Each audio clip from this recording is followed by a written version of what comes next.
هلو هلو هلو، عاملين إيه الاخبار؟ يا رب تكونوا كلكم بخير.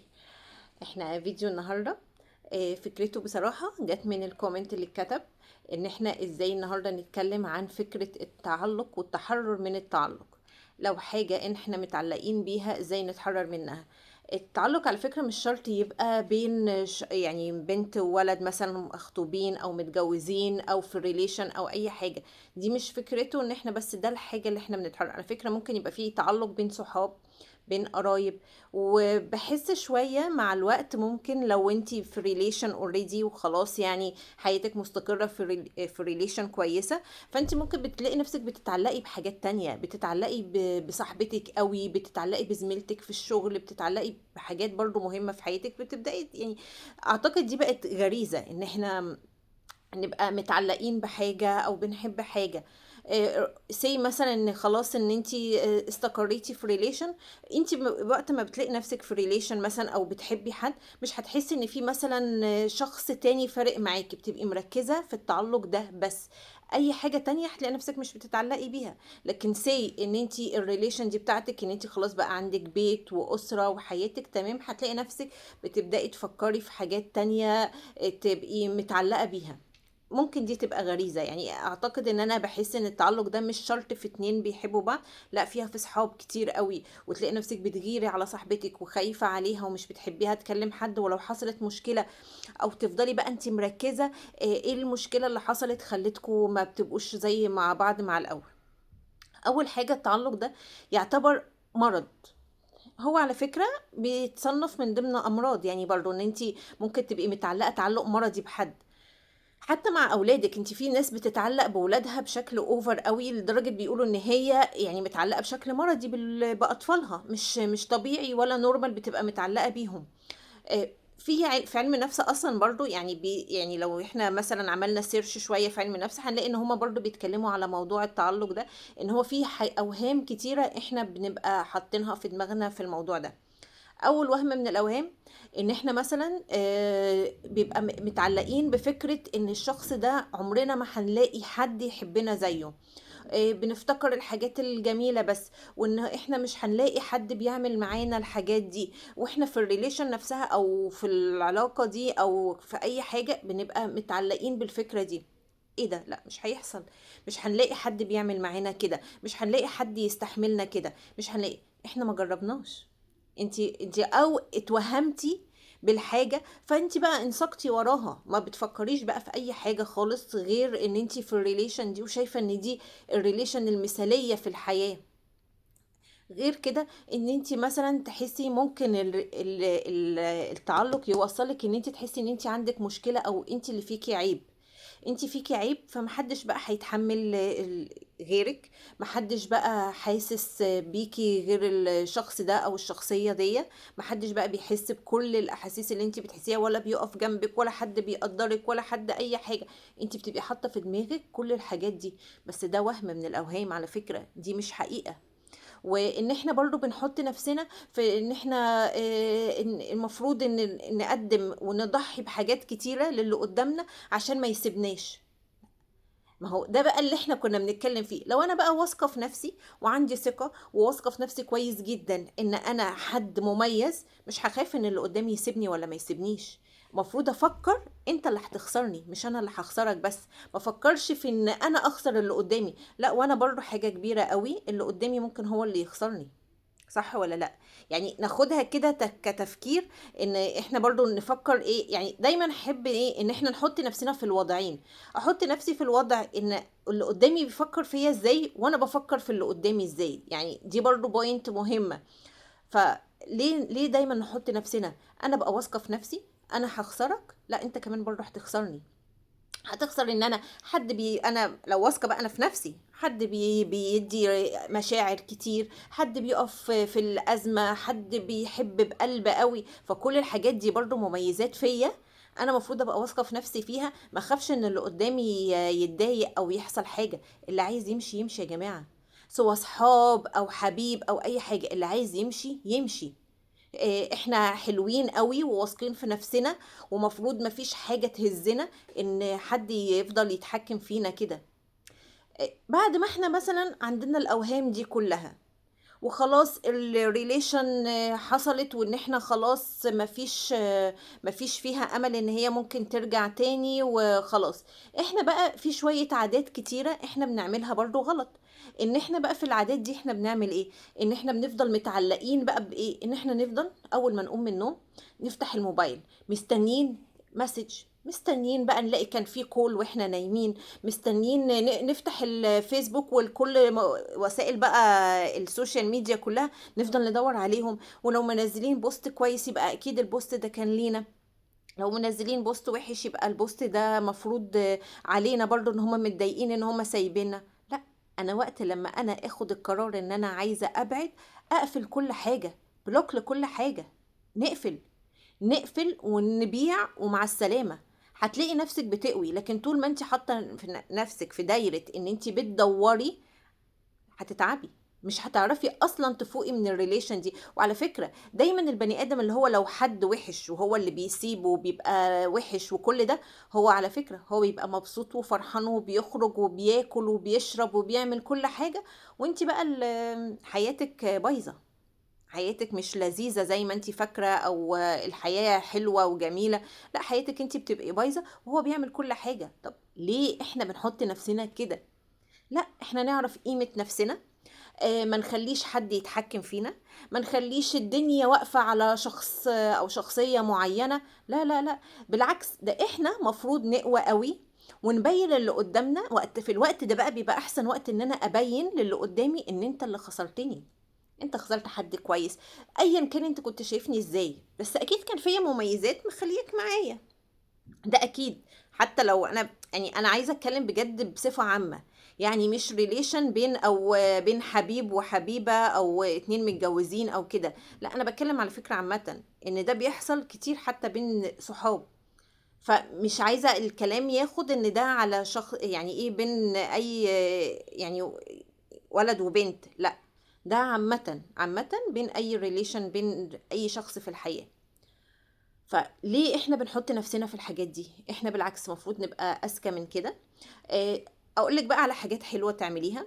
ابدأي، مش هقولك بقى ايه ابدأي بقى اشتغلي واعملي حاجات، لا. ممكن أول حاجة هتبتدي فيها تنزلي جيم، تلعبي رياضة معينة تطلعي فيها كل غضبك، في مثلا كيك بوكس، أي لعبة تطلعي منها طاقة. ان انت مثلا تخلي نفسك ان انت مش حاسه بان في مشاعر غضب ناحيتك، تحسي ان انت كده تلعبي رياضه، تعملي ريليشن جديده مع اصحاب، تخرجي تروحي اماكن كان نفسك فيها، تحاولي تشغلي وقتك. احسن حاجه في الحياه ان انت نفضل نشغل وقتنا، ده بجد بجد دي اكتر حاجه بنتعافى منها من حاجات كتيره قوي. نشغل نفسنا في اي اكتيفيتي، اللي هو مش اللي هو بقى ننام متاخر ونصحى متاخر، لا لا لا لا. انا عايزه ان احنا ننام بدري ونصحى بدري، بس ننظم اليوم بتاعنا ونبدأ نعمل بلان لكل حاجة. ان احنا نعمل بلان ان احنا مثلا احنا النهاردة عندنا مثلا جيم، عندنا نخرج مثلا، نتغدى برا، نروح اي مكان جديد. اللي بيحب القراية دي بصراحة برضو من الحاجات التحفة، التحفة يعني بجد. في ناس كتيرة ما بتحبش، انا مثلا واحدة من الناس بحب القراية جدا جدا. فدي بجد بجد من الحاجة اللي بتخليكي دماغك تروح كده منك، وان انتي بتنشغلي بقصص تانية. وان انت لما بتتعرفي مثلا على اصحاب جداد وتخرجي معاهم، فانت هتبداي تسمعي حاجات، فهتحسي ان انت ايه ده.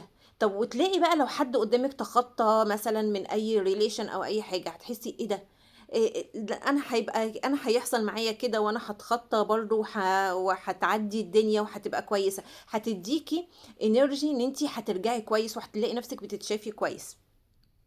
وفي على فكره هتحسي باوقات انك عايزه تنتقمي، على فكرة، ومشاعر الانتقام دي عادية، مش حاجة يعني وحشة، ولا هنضحك على بعض ان احنا ما بنحسش الاحساس ده.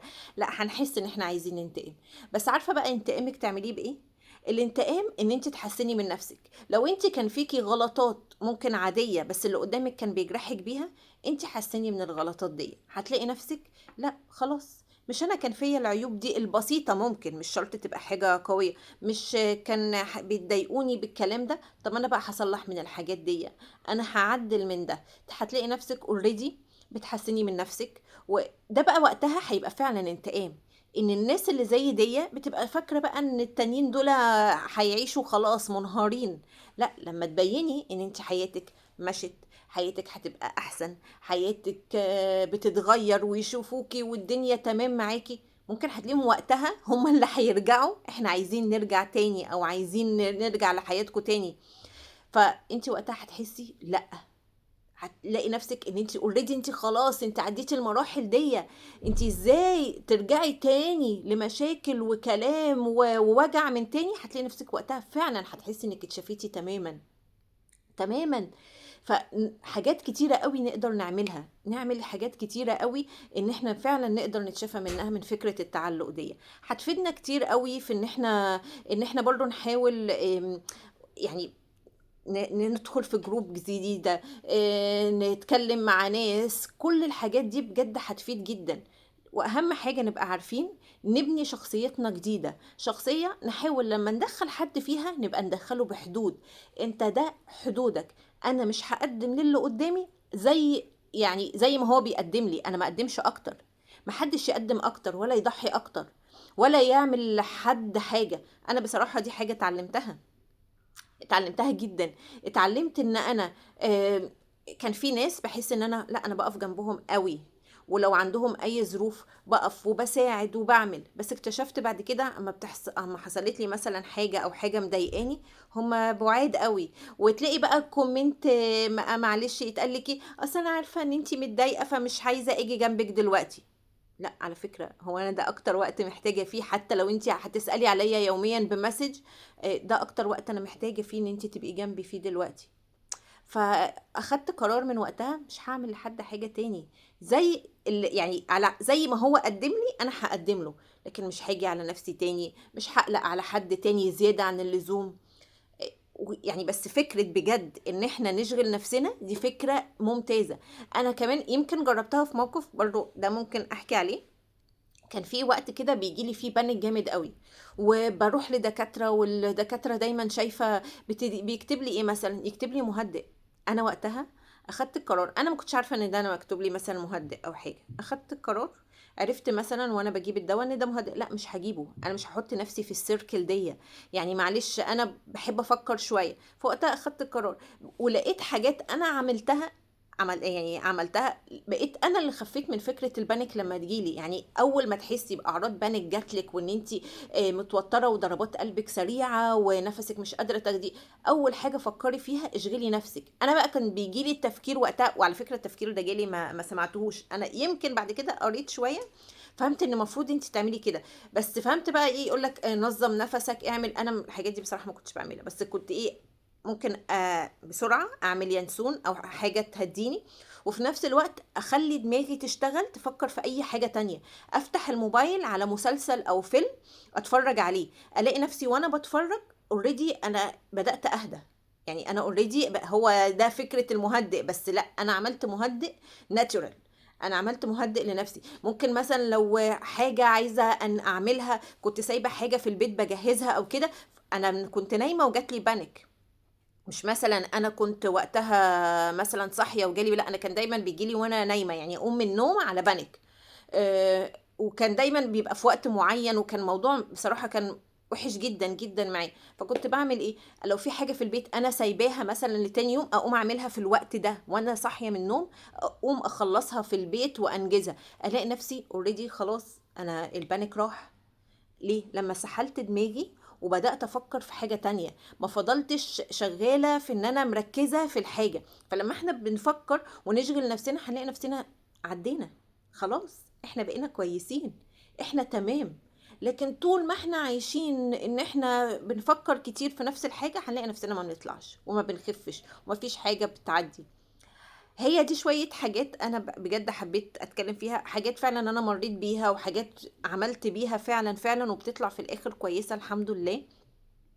فحبيت برضو إن احنا نتشارك بيها، وهنتكلم برضو أكيد في الموضوع ده، مش هو ده الفيديو، لأ هنتكلم برضو فيه وهنتكلم في حاجات تانية كتير. بس حبيت النهاردة يعني إيه نتكلم في الفكرة دي، ان احنا ازاي برضو نتحرر منها وازاي ان احنا نبقى احسن. ويا رب تبقوا مبسوطين. وممكن بس نعمل سبسكرايب ولايك لو عجبكم الفيديو، عشان بس ابقى مطمنة وعارفة ان انا الفيديو بتاعي بيوصل لكم وان هو بيعجبكم. يا رب بس يبقى بيعجبكم وبتستفيدوا منه. وباي باي، اشوفكم على خير.